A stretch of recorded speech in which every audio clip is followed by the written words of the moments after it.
আড়ালে যাচ্ছেন অ্যাডেলে। হ্যাঁ, ঠিকই শুনেছেন, তিনি একজন ব্রিটিশ গায়িকা। বিদায় নিচ্ছেন অ্যাডেলে।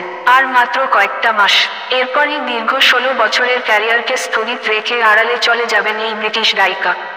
জার্মানির মিউনিখে সঙ্গীত সফরে গিয়েছিলেন অ্যাডেলে।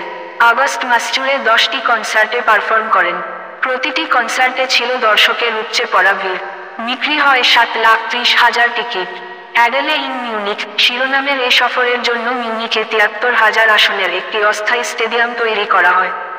31 আগস্ট শেষ দিনের কনসার্টেও স্টেডিয়াম ছিল কানায় কানায় পূর্ণ। কিন্তু কনসার্টের শেষ দিকে অ্যাডেলে যে এমন ঘোষণা দেবেন, তা কল্পনাতেও ভাবতে পারেননি কেউ। গান থামিয়ে অ্যাডেলে ধন্যবাদ দেন দর্শকদের। তারপর বলেন, এরপর আমার আর 10টি শো বাকি আছে। না হলে এটাই হতো আমার শেষ শো।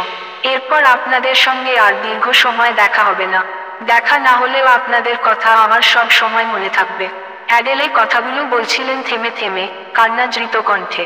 তার এমন অপ্রত্যাশিত ঘোষণা শুনে দর্শকেরা নো নো বলে হইচই করে ওঠেন। কিন্তু বিরতির সিদ্ধান্ত তো আগেই নিয়ে ফেলেছেন অ্যাডেলে, শুধু ঘোষণাটাই ছিল বাকি।